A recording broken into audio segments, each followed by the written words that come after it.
ஸ்ரீ சங்கரா TV நேயர்களுக்கு நமஸ்காரம். இந்த இனிய காலை பொழுதிலே உங்கள் அனைவரையும் சுபதினம் நிகழ்ச்சியில் சந்திப்பதில் மிக்க மகிழ்ச்சி. இன்று 7/10/2024 இந்த நாள் எப்படிங்கிறத பார்க்கலாம் வாங்கோ. இன்றைய தினம் குரோதி வருடம் புரட்டாசி மாதம் 21ஆம் தேதி திங்கட்கிழமை. திதி பார்த்தோம்னா வளர்பிறை சதுர்த்தி திதி காலை 9:48 வரைக்கும் இருக்கு. அதனைத் தொடர்ந்து வளர்பிறை பஞ்சமி திதியானது வந்து விடுகிறது. இன்னைக்கு நட்சத்திரம் பார்த்தோம்னா அனுஷம் நட்சத்திரம் இரவு 2:22 வரைக்கும் இருக்கு. அதனைத் தொடர்ந்து கேட்டை நட்சத்திரம் என்பது வந்து விடுகிறது. இந்த நாள் முழுவதுமே ஒரு சித்தயோகம் கூடிய நாளாக அமைந்திருக்கிறது. இதுபோக பஞ்சாங்கத்திலே வரக்கூடிய யோகம் அப்படின்னு சொல்லி பார்த்தோம்னா இன்னைக்கு பிரீத்தி அப்படிங்கிற ஒரு நாம யோகம் காலையில் 6:34 முடிஞ்சு ஆயுஷ்மான் அப்படிங்கிற ஒரு யோகமானது வந்து விடுகிறது. கரணம் பார்த்தோம்னா பத்ரை அப்படிங்கிற ஒரு கரணம் காலையில் 9:48 வரைக்கும் இருக்கு. அதனைத் தொடர்ந்து பவம் என்கின்ற கரணமானது வந்து விடுகிறது. இந்த நாளானது ஒரு சமநோக்கு நாளாக அமைந்திருக்கிறது. இன்னைக்கு என்ன ஸ்பெஷல் அப்படின்னு சொல்லி பார்த்தோம்னா இன்றைய தினம் பஞ்சாங்கத்திலே லலிதா பஞ்சமி அப்படின்னு சொல்லி கொடுத்திருக்கா. சென்னையை பொறுத்தவரை இன்றைய தினத்தினுடைய சூரிய உதயம் என்பது காலை 6:01 சூரிய அஸ்தமனம் என்பது மாலை 5:51 சந்திர உதயம் என்பது காலை 9:24 சந்திர அஸ்தமனம் என்பது இரவு 9:06 சம்பவிக்கிறது. பிரம்ம முகூர்த்தம் பார்த்தோம்னா நாளைய தினம் அதிகாலை 4:24 முதல் 6:01 வரையில் நீடித்திருக்கிறது. சென்னையை பொறுத்தவரை இன்றைய தினத்தினுடைய ராகு காலம் என்பது காலை 7:30 முதல் 8:59 வரையிலும், யமகண்டம் என்பது பகல் 10:27 முதல் 11:56 வரையிலும், குளிகை காலம் என்பது மதியம் 1:25 முதல் 2:53 வரையிலும் சம்பவிக்கிறது. தினாந்தம் பார்த்தோம்னா இன்றைய தினம் இரவு 1:27 கொடுத்திருக்கா. சூலம் பார்த்தோம்னா இன்னைக்கு கிழக்கே சூலம் பகல் 9:11 வரையில் அந்த சூல தோஷம் என்பது உண்டு. அதற்குரிய பரிகாரமாக தயிர் அருந்திவிட்டு கிழக்கு திசையை நோக்கி பயணிக்கலாம் அப்படிங்கிறதையும் சொல்லி இருக்கா. இன்றைய தினத்தினுடைய ஆன்மீக தகவலாக நம்ம என்ன பார்க்க போறோம் சொல்லி பார்த்தோம்னா இன்னைக்கு என்ன ஸ்பெஷல் கொடுத்துருக்கான்னு சொல்லி பார்த்தோம்னா லலிதா பஞ்சமி அப்படிங்கிறத கொடுத்துருக்கா இல்லையா. இந்த லலிதா பஞ்சமியினுடைய மகத்துவம் என்ன அப்படிங்கிறது தான் பார்க்க போறோம். இதை வட இந்தியாவில் அதுவும் குறிப்பாக மகாராஷ்டிரா மற்றும் குஜராத்தில் பார்த்தோம்னா உபங் லலிதா விரதம் அப்படிங்கிற பேர்லேயே கொண்டாடுவா. அதுவும் ரொம்ப விசேஷமான முறையிலே கொண்டாடுவார்கள்.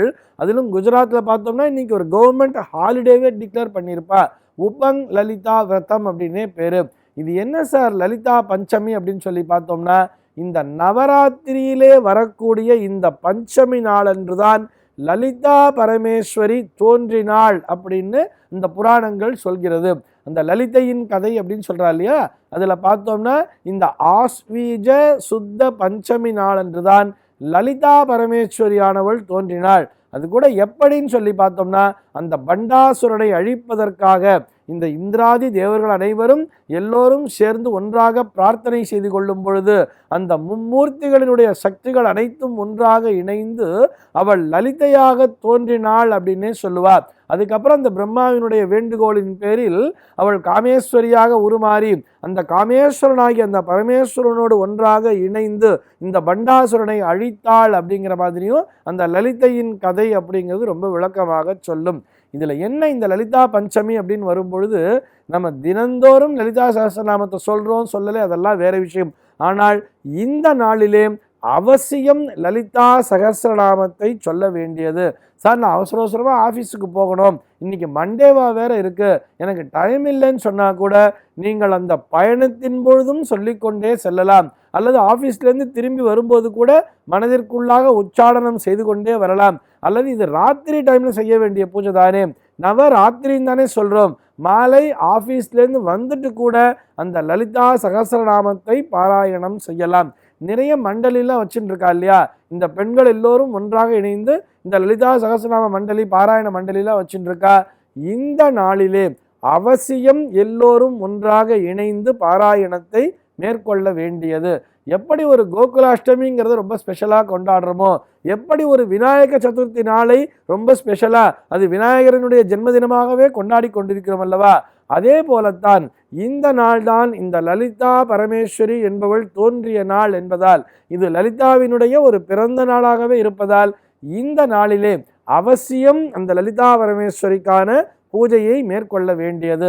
அது லலிதா சகஸ்ரநாமமும் சொல்லலாம், இல்லை எனக்கு சகஸ்ரநாமம் சொல்றதுக்கு டைம் இல்லை அப்படின்னு சொன்னா கூட திரிசதி நாமாவளியை சொல்லி கூட அர்ச்சனைகளை செய்யலாம். எதுவுமே முடியலனா கூட அந்த லலிதா பரமேஸ்வரனுடைய அஷ்டோத்திரம்ங்கிறது இருக்கும் இல்லையா, ஒரு 108 தடவை அந்த நாமத்தை சொல்லி புஷ்பம் கிடைச்சா புஷ்பத்தால் அர்ச்சனை பண்ணலாம், அப்படி இல்லைன்னா குங்குமத்தால் கூட அர்ச்சனை பண்ணலாம்.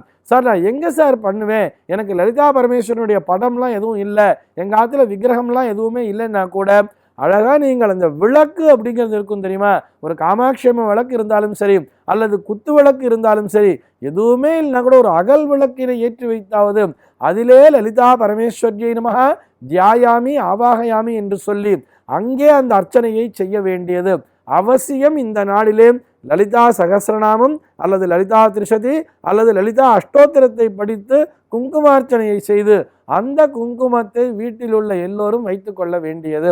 நைவேத்தியமாக என்ன சார் பண்ணுறதுன்னு சொன்னால், பால் பாயசம் என்பது மிகவும் விசேஷம். ஏன்னா இந்த நாளானது ஒரு திங்கட்கிழமை நாளாக அமைந்திருக்கிறது.